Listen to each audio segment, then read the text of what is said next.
জয় শ্রীকৃষ্ণ। রাধে রাধে। জয় মা লক্ষ্মী। নমস্কার বন্ধুরা, বৈদিক বার্তার নতুন একটি পর্বে আপনাদের স্বাগত জানাই। আশা করছি আপনারা সকলে ভগবানের কৃপায় ভালো আছেন এবং সুস্থ আছেন। সনাতন ধর্মে তুলসী গাছকে কেবল একটি উদ্ভিদ হিসেবে বিবেচনা করা হয় না, বরং তাকে দেবী লক্ষ্মীর অবতার এবং পরম পবিত্র বলে গণ্য করা হয়। প্রতিটি হিন্দু গৃহের আঙিনায় বা বারান্দায় একটি তুলসী মঞ্চ থাকা আবশ্যক।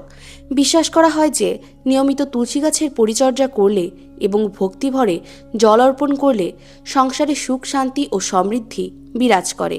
তবে শাস্ত্রীয় নিয়ম অনুসারে তুলসী গাছে জল দেওয়ার ক্ষেত্রে কিছু বিধিনিষেধ রয়েছে। বিশেষ করে জ্যৈষ্ঠ মাসের তীব্র গরমে যখন প্রকৃতির রূপ বদলে যায়, তখন তুলসী গাছের যত্ন এবং জল অর্পণের নিয়মে সামান্য ভুলও ডেকে আনতে পারে মারাত্মক অমঙ্গল। তাই আজকের ভিডিওতে আমরা জানব জ্যৈষ্ঠ মাসের কোন কোন দিনে তুলসী গাছে ভুলেও জল দেওয়া উচিত নয়, নিষেধাজ্ঞার পিছনে পৌরাণিক এবং আধ্যাত্মিক কারণ, জ্যৈষ্ঠ মাসে তুলসী গাছে জল দেওয়ার সঠিক নিয়ম ও সময়, তীব্র গরমের দিনে কখন এবং কিভাবে জল দিলে গাছ এবং সংসার উভয়ের মঙ্গল হয়, ভুল দিনে তুলসী গাছে জল দেওয়ার কুপ্রভাব এবং জ্যোতিষশাস্ত্রের দৃষ্টিভঙ্গি। তাই আজকের ভিডিওটি খুব গুরুত্বপূর্ণ হতে চলেছে। মূল পর্বে যাওয়ার আগে আমার সকল দর্শক বন্ধুদের কাছে একটা অনুরোধ থাকবে, দয়া করে ভিডিওটি সম্পূর্ণ মনোযোগ সহকারে দেখবেন। যদি ভালো লেগে থাকে তাহলে অবশ্যই একটি লাইক করবেন আর কমেন্টে ভক্তি ভরা একবার লিখবেন, জয় শ্রীকৃষ্ণ, রাধে রাধে। আমাদের চ্যানেলটিকে সাবস্ক্রাইব করে পাশে থাকা বেল বাটনটি অন করে রাখবেন। তো চলুন দেরি না করে শুরু করা যাক আজকের আলোচনা। হিন্দু সনাতন ধর্মে তুলসী গাছকে সবথেকে পবিত্র এবং বিষ্ণুপ্রিয়া বলে আখ্যায়িত করা হয়েছে। জ্যৈষ্ঠ মাস হল বাংলা বছরের দ্বিতীয় মাস। এই সময় সূর্যের উত্তাপ থাকে চরমে, চারদিকে তীব্র দাবদাহ এবং শুষ্কতা বিরাজ করে। আবহাওয়ার এই চরম ভাবাপন্ন রূপের কারণে এই মাসে প্রকৃতির প্রতিটি উপাদানের মতো তুলসী গাছেরও বিশেষ যত্নের প্রয়োজন হয়। আধ্যাত্মিক দৃষ্টিকোণ থেকে জ্যৈষ্ঠ মাসে তুলসী দেবীর সেবা করলে বহুগুণ বেশি পুণ্য লাভ হয়, কারণ এই কঠিন পরিস্থিতিতে ভগবানের প্রিয় রূপের যত্ন নেওয়া প্রকৃত ভক্তির পরিচয়। শাস্ত্রমতে যে বাড়িতে প্রতিদিন তুলসী গাছের পূজা অর্চনা করা হয়, সেখানে যমরাজ বা কোনো নেতিবাচক শক্তি প্রবেশ করতে পারে না। কিন্তু জ্যৈষ্ঠ মাসের এই বিশেষ সময়ে আমাদের অজান্তেই কিছু ভুল হয়ে যায়। অনেকেই মনে করেন তীব্র গরমের কারণে তুলসী গাছে প্রতিদিন বারবার জল দেওয়া উচিত, কিন্তু শাস্ত্রের বিধান এবং প্রকৃতির নিয়ম সম্পূর্ণ আলাদা কথা বলে। ভুল তিথিতে বা ভুল নিয়মে জল দিলে পুণ্য লাভের পরিবর্তে সংসারে নেমে আসতে পারে চরম আর্থিক অনটন ও অশান্তি। তাই জ্যৈষ্ঠ মাসের মাহাত্ম্য এবং তুলসী পূজার সঠিক নিয়ম জানা প্রতিটি গৃহস্থের অত্যন্ত আবশ্যক। জ্যৈষ্ঠ মাসের কোন কোন দিনে তুলসী গাছে জল দেওয়া সম্পূর্ণ নিষিদ্ধ। শাস্ত্র ও পুরাণ অনুসারে বছরের প্রতিটি দিন তুলসী গাছে জল দেওয়া শাস্ত্রসম্মত নয়। জ্যৈষ্ঠ মাসে এই নিয়মগুলো আরও কঠোরভাবে পালন করা উচিত। যেই দিনগুলোতে ভুলেও তুলসী গাছে জল দেওয়া উচিত নয়। প্রথম, জ্যৈষ্ঠ মাসের একাদশী তিথি। জ্যৈষ্ঠ মাসে দুটি একাদশী পড়ে, একটি কৃষ্ণপক্ষের, অপরটি শুক্লপক্ষের, যা নির্জলা একাদশী নামে পরিচিত। শাস্ত্রমতে একাদশী তিথিতে তুলসী গাছে জল দেওয়া সম্পূর্ণ নিষিদ্ধ। হিন্দু ধর্মে একাদশী ব্রতকে সমস্ত ব্রতের মধ্যে শ্রেষ্ঠ বলা হয়েছে। বিশ্বাস করা হয় এই পবিত্র তিথিতে মা তুলসী স্বয়ং ভগবান বিষ্ণুর জন্য নির্জলা উপবাস বা ব্রত পালন করে। আপনি যদি এই দিনে তুলসী গাছের গোড়ায় জল ঢালেন, তবে দেবী তুলসীর ব্রত ভঙ্গ হয়। এর ফলে মা তুলসী এবং ভগবান বিষ্ণু রুষ্ট হতে পারেন। জ্যৈষ্ঠ মাসের নির্জলা একাদশী অত্যন্ত কঠিন একটি ব্রত। এই দিনে জল অর্পণ করলে গৃহে চরম বাস্তুদোষ তৈরি হতে পারে। দ্বিতীয়ত, জ্যৈষ্ঠ মাসের দ্বাদশী তিথি। অনেকেই একাদশীর দিন জল না দিলেও দ্বাদশী তিথিতে খুব ভোরে জল দিয়ে দেন, কিন্তু শাস্ত্রীয় নিয়ম অনুসারে দ্বাদশী তিথির একটি নির্দিষ্ট সময় পর্যন্ত তুলসী গাছে জল দেওয়া অনুচিত। একাদশীর কঠোর ব্রত পালন করার পর দ্বাদশী তিথিতে মা তুলসীর বিশ্রাম নেন। সেই ক্লান্তিকালীন সময়ে গাছের গোড়ায় জল দিয়ে বা পাতা স্পর্শ করে তার বিশ্রামে বিঘ্ন ঘটানো উচিত নয়। বিশেষ করে দ্বাদশী তিথির সকালের ভাগে জল এড়িয়ে চলা উচিত। তৃতীয়ত, সপ্তাহের প্রতিটি রবিবার। বার হিসেবে রবিবারকে সূর্যদেবের দিন মনে করা হলেও তুলসী পূজার ক্ষেত্রে এই দিনটি বিশেষ নিয়ম রয়েছে। জ্যোতিষ এবং শাস্ত্র অনুসারে রবিবার দিনটি ভগবান বিষ্ণুর অত্যন্ত প্রিয় এবং এই দিনে মা তুলসী পরম বিষ্ণুর ধ্যানে মগ্ন থাকে। ধ্যানের সময় যদি গাছের গোড়ায় জল দেওয়া হয় তবে তার তপস্যার ব্যাঘাত ঘটতে পারে। এর ফলে ঘরে মা লক্ষ্মীর আগমন বন্ধ হয়ে যায় এবং অলক্ষ্মী ও দারিদ্র্যের প্রবেশ ঘটে। জ্যৈষ্ঠ মাসের রবিবার সূর্যের তেজ এমনিতেই বেশি থাকে, তবুও শাস্ত্রে জল দেওয়ার নিষেধ রয়েছে। তবে আপনি চাইলে এই দিন দূর থেকে তুলসী মাতাকে প্রণাম করতে পারেন এবং সন্ধ্যায় ঘিয়ের প্রদীপ জ্বালতে পারেন, কিন্তু তুলসী গাছে জল অর্পণ করবেন না। চতুর্থত, চন্দ্রগ্রহণ ও সূর্যগ্রহণের দিন। বছরের যে কোনো চন্দ্রগ্রহণ বা সূর্যগ্রহণের সময় যদি গ্রহণের সূতককাল শুরু হয়ে থাকে তাহলে গ্রহণের সূতককাল শেষ না হওয়া পর্যন্ত এবং গ্রহণ শেষ না হওয়া পর্যন্ত তুলসী গাছ স্পর্শ করা বা জল দেওয়া সম্পূর্ণ নিষিদ্ধ। গ্রহণের সময় চারপাশের পরিবেশ নেতিবাচক শক্তিতে পরিপূর্ণ থাকে। এই সময়ে তুলসী গাছকে স্পর্শ করা এবং জল অর্পণ করলে ঘরের পবিত্রতা নষ্ট হয় এবং নেতিবাচক শক্তি বৃদ্ধি পায়। পঞ্চমত, সূর্যাস্তের পর বা সন্ধ্যাকাল। দিনক্ষণ যাই হোক না কেন, জ্যৈষ্ঠ মাসের বা যে কোনো মাসের কোনো দিনই সূর্যাস্তের পর তুলসী গাছে জল দেওয়া উচিত নয়। সন্ধ্যার সময় তুলসী দেবী শয়ন করেন এবং বিশ্রামে যান। শাস্ত্রে বলা হয়েছে সন্ধ্যার পর তুলসী গাছ স্পর্শ করলে বা জল দিলে মা লক্ষ্মী গৃহত্যাগ করে। এই সময়ে কেবল গাছের মূল থেকে কিছুটা দূরে মাটিতে একটি প্রদীপ জ্বালানো উচিত। নিষেধাজ্ঞার পিছনে পৌরাণিক এবং আধ্যাত্মিক কারণ। হিন্দু পুরাণে তুলসী গাছকে কেন্দ্র করে অনেক পৌরাণিক কাহিনী প্রচলিত রয়েছে, যা এই নিষেধাজ্ঞার পেছনের আধ্যাত্মিক কারণকে স্পষ্ট করে। পদ্মপুরাণ এবং দেবী ভাগবত পুরাণ অনুসারে তুলসী দেবী পূর্বজন্মে ছিলেন ধর্মধ্বজের কন্যা তুলসী, যিনি ভগবান বিষ্ণুকে স্বামী হিসেবে পাওয়ার জন্য কঠোর তপস্যা করেছিলেন। পরবর্তীতে তিনি জলন্ধর নামক অসুরের পত্নী বৃন্দা হিসেবে জন্মগ্রহণ করেন। বৃন্দার প্রতিব্রতা ধর্মের শক্তির কারণেই জলন্ধর অপরাজেয় হয়ে উঠেছিল। দেবতাদের কল্যাণের জন্য ভগবান বিষ্ণু বৃন্দার পতিব্রতা ধর্ম ভঙ্গ করেন এবং জলন্ধরের বধ নিশ্চিত হয়। সত্য জানার পর বৃন্দা ভগবান বিষ্ণুকে অভিশাপ দেন শালগ্রাম শিলা হওয়ার। বিষ্ণু তার পরম ভক্তের ভক্তি দেখে আবেগ আপ্লুত হন এবং বৃন্দাকে আশীর্বাদ করেন যে তিনি আগামীতে তুলসী উদ্ভিদরূপে পৃথিবী জুড়ে পূজিত হবেন এবং শালগ্রাম শিলার সঙ্গে তার বিবাহ হবে।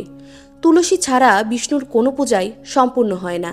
এই ঘটনার পর থেকে তুলসী দেবী প্রতিটি একাদশী তিথিতে ভগবান বিষ্ণুর চরণে নিজেকে সঁপে দিয়ে নির্জলা উপবাস করেন। ভক্তদের বিশ্বাস এই দিনে মা তুলসী এতটাই ধ্যানে মগ্ন থাকেন যে তার ওপর জল ঢাললে সেই আধ্যাত্মিক মিলন বা ব্রত ভেঙে যায়। একজন ভক্ত হিসেবে ঈশ্বরের প্রিয়তমার ব্রত ভঙ্গ করা মহাপাপের শামিল। এই কারণেই একাদশী এবং রবিবার জল দেওয়ার ওপর এত কঠোর নিষেধাজ্ঞা জারি করা হয়েছে। জ্যৈষ্ঠ মাসে তুলসী গাছে জল দেওয়ার সঠিক নিয়ম এবং সময়। জ্যৈষ্ঠ মাসের তীব্র গরমের কারণে তুলসী গাছের সঠিক পরিচর্যা এবং জল দেওয়ার একটি নির্দিষ্ট বৈজ্ঞানিক এবং আধ্যাত্মিক নিয়ম রয়েছে এবং সময় রয়েছে। ভুল সময়ে জল দিলে গাছ শুকিয়ে যেতে পারে। সঠিক সময় ব্রহ্ম মুহূর্ত বা সূর্যোদয়। জ্যৈষ্ঠ মাসে তুলসী গাছে জল দেওয়ার সর্বোত্তম সময় হচ্ছে সূর্যোদয়ের ঠিক আগে বা সূর্যোদয়ের 1 ঘন্টার মধ্যে, ভোর 5টা থেকে সকাল 7টার মধ্যে। এই সময়ে জল দিলে গাছের মূল সেই জল ভালোভাবে শোষণ করতে পারে এবং সারাদিনের তীব্র গরম সহ্য করার শক্তি পায়। মধ্যাহ্নে জল দেওয়া সম্পূর্ণ নিষেধ। দুপুর 12টা থেকে বিকেল 4টার সময়ে যখন সূর্যের উত্তাপ সবথেকে বেশি থাকে তখন ভুলেও তুলসী গাছে জল দেবেন না। তীব্র রোদে গাছের গোড়ার মাটি নরম অবস্থায় থাকে। ওই অবস্থায় জল দিলে মাটির ভেতরের তাপমাত্রা অনেক বেড়ে গিয়েছে এবং এতে শিকড় পচে যেতে পারে, যা বৈজ্ঞানিক দৃষ্টিতেও ক্ষতিকর। সঠিক নিয়ম: স্নান সেরে পবিত্র বস্ত্রে তুলসী গাছে জল অর্পণ করুন। তুলসী গাছ অত্যন্ত সংবেদনশীল, তাই সর্বদা স্নান করার পর পরিষ্কার এবং ধোয়া বস্ত্র পরিধান করে জল অর্পণ করুন। তামার পাত্রের ব্যবহার। তুলসী গাছে জল দেওয়ার ক্ষেত্রে তামা বা পিতলের ঘটি ব্যবহার করা অত্যন্ত শুভ বলে মনে করা হয়। তামা জলকে বিশুদ্ধ করে এবং শাস্ত্রমতে এটি দেবতাদের প্রিয় ধাতু। তবে মনে রাখবেন, তামার পাত্রে কখনো দুধ মিশিয়ে জল দেবেন না, কারণ তামার পাত্রে দুধ রাখলে তা বিষাক্ত হয়ে যেতে পারে। দুধ মেশাতে হলে পিতল বা স্টিলের পাত্র ব্যবহার করুন। প্রদক্ষিণ এবং মন্ত্রজপ। জল অর্পণ করার সময় তুলসী মঞ্চকে 3 বার বা 7 বার প্রদক্ষিণ করুন। জল অর্পণ করার সময় এই মন্ত্রটি জপ করুন। মহাপ্রসাদ জননী সর্বসৌভাগ্য বর্ধিনী আধি ব্যাধি হরা নিত্যং তুলসী তং নমস্তুতে। আবার বলছি, মহাপ্রসাদ জননী সর্বসৌভাগ্য বর্ধিনী আধি ব্যাধি হরা নিত্যং তুলসী তং নমস্তুতে। জলের পরিমাণ। জ্যৈষ্ঠ মাস বলে অতিরিক্ত জল ঢেলে গাছের গোড়ায় কাদা করে ফেলবেন না। তুলসী গাছের গোড়ায় জল জমে থাকলে শিকড় দ্রুত পচে যেতে পারে। মাটি যেন কেবল আর্দ্র বা ভেজা থাকে, সেদিকে খেয়াল রাখুন। জ্যোতিষশাস্ত্র এবং বাস্তুশাস্ত্রে তুলসী গাছকে বুধ এবং বৃহস্পতি গ্রহের কারক মনে করা হয়। বুধ গ্রহ সবুজায়ন, বুদ্ধি এবং ব্যবসার প্রতীক, আর বৃহস্পতি হচ্ছে সুখ, সমৃদ্ধি এবং সৌভাগ্যের প্রতীক। জ্যৈষ্ঠ মাসের নিষিদ্ধ দিনগুলোতে তুলসী গাছের গোড়ায় জল দিলে এই 2 গ্রহের ওপর মারাত্মক কুপ্রভাব পড়ে। অর্থনৈতিক ক্ষতি এবং ঋণগ্রস্ততা। শাস্ত্রে বলা হয়েছে, নিষিদ্ধ দিনে তুলসী গাছে জল দিলে মা লক্ষ্মী অত্যন্ত রুষ্ট হন। এর ফলে ঘরে উপার্জনের চেয়ে ব্যয়ের পরিমাণ বেড়ে যায়।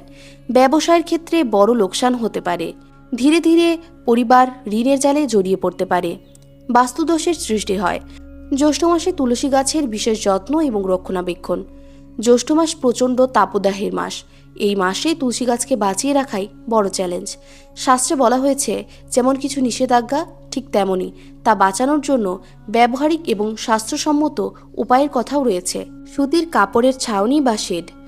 জ্যৈষ্ঠ মাসের কড়া রোদ থেকে তুলসী গাছকে রক্ষা করতে তুলসী মঞ্চের ওপরে একটি হালকা লাল বা হলুদ রঙের সুতির কাপড়ের ছাউনি বা ওড়না বেঁধে দিন। একে শাস্ত্রে তুলসী চুনরি বলা হয়। এটি গাছকে সরাসরি সূর্যের অতিবেগুনি রশ্মি থেকে বাঁচতে সহায়তা করে এবং গাছের পাতা পুড়ে যাওয়া থেকে বাঁচায়। তীব্র গরমে গাছের গোড়ার জল খুব দ্রুত বাষ্পীভূত হয়ে যায়। এটি রোধ করতে তুলসী গাছের গোড়ায় কিছু শুকনো পাতা বা খড় বিছিয়ে দিন। একে মূলসিং বলা হয়। এর ফলে মাটির আর্দ্রতা দীর্ঘক্ষণ বজায় থাকে। মঞ্জরি ছেদন করার নিয়ম। জ্যৈষ্ঠ মাসে তুলসী গাছে প্রচুর পরিমাণে মঞ্জরি বা ফুল বা বীজ আসে। শাস্ত্রে বলা হয়েছে, তুলসী গাছে অতিরিক্ত মঞ্জরি থাকা মানে মা তুলসী কষ্টের মধ্যে আছেন বা তিনি ঋণী হয়ে পড়েছেন। তাই নিয়মিত তুলসী গাছের মঞ্জরি কেটে ফেলা উচিত। তবে মনে রাখবেন, একাদশী, রবিবার বা সূর্যাস্তের পর মঞ্জরি কাটা সম্পূর্ণ নিষিদ্ধ। মঞ্জরি কাটার পর তা ফেলে না দিয়ে ভগবান বিষ্ণু বা কৃষ্ণের মূর্তির সামনে অর্পণ করুন। এতে পরম পুণ্য লাভ হয়। জল দেওয়ার বিকল্প ব্যবস্থা। ঘটের ব্যবহার। যেহেতু একাদশী বা রবিবারে সরাসরি জল দেওয়া নিষেধ, অথচ জ্যৈষ্ঠ মাসের গরমে গাছ শুকিয়ে যাওয়ার ভয় থাকে, তার জন্য একটি সুন্দর শাস্ত্রীয় এবং বৈজ্ঞানিক সমাধান রয়েছে। তুলসী গাছের ওপরে একটি ছোট মাটির পাত্র বা ঘট ফুটো করে ঝুলিয়ে দিন। সেই পাত্রে কুশ বা সুতোর সলতে দিয়ে এমনভাবে ব্যবস্থা করুন যাতে ফোঁটা ফোঁটা জল সারাদিন গাছের গোড়ায় পড়ে। একাদশী বা রবিবার আগের দিন রাতে ওই পাত্রটিতে জল দিয়ে পূর্ণ করে রাখলে নিষিদ্ধ দিনে আপনাকে সরাসরি জল দিতে হবে না, অথচ গাছটিও জল পেয়ে জীবিত থাকবে। এতে শাস্ত্রের নিয়মভঙ্গ হচ্ছে না, আবার গাছেরও প্রাণ রক্ষা হচ্ছে। সনাতন ধর্মে আচার অনুষ্ঠান নিয়মের পেছনে সবসময় গভীর এবং আধ্যাত্মিক চেতনা, প্রকৃতির ভারসাম্য লুকিয়ে থাকে। জ্যৈষ্ঠ মাসের এই তীব্র দাহনে তুলসী গাছের প্রতি আমাদের দায়িত্ব আরও বেড়ে যায়। শাস্ত্রে বর্ণিত নিষিদ্ধ দিনগুলোতে তুলসী গাছে জল না দেওয়া কেবল একটি ধর্মীয় আচার নয়, বরং দেবী তুলসীর প্রতি আমাদের শ্রদ্ধা এবং ভক্তির বহিঃপ্রকাশ। নিয়ম মেনে ভক্তিভরে জ্যৈষ্ঠ মাসে তুলসী দেবীর সেবা করলে জীবনের সমস্ত বাধা বিপত্তি দূর হয়ে যায়, ঘরে সুখ শান্তির আগমন ঘটে। তাই আসুন আমরা এই নিয়মগুলো নিষ্ঠার সাথে পালন করি এবং আমাদের সনাতন সংস্কৃতির এই পবিত্র ধারাকে অক্ষুণ্ণ করে রাখি। মা তুলসী সকলের মঙ্গল করুন, সবার গৃহে ধনধান্যে ভরে তুলুন। প্রিয় বন্ধুরা, ভিডিওটি দেখে যদি ভালো লেগে থাকে এবং উপকৃত হয়ে থাকেন, তাহলে অবশ্যই একটি লাইক করবেন। এতে আমরা নতুন ভিডিও বানানোর জন্য অনুপ্রেরণা পাই। আর কমেন্টে শ্রদ্ধা এবং ভক্তি ভরে একবার অবশ্যই লিখবেন, জয় শ্রীকৃষ্ণ, রাধে রাধে। এরকম তথ্যমূলক ভিডিও নিয়মিত পেতে আমাদের চ্যানেলটিকে সাবস্ক্রাইব করে পাশে থাকা বেল বাটনটি অন করে রাখবেন। সকলে ভালো থাকবেন, সুস্থ থাকবেন। আপনার উপর ঈশ্বরের কৃপা সদা বর্ষিত হোক। জয় শ্রীকৃষ্ণ। রাধে রাধে।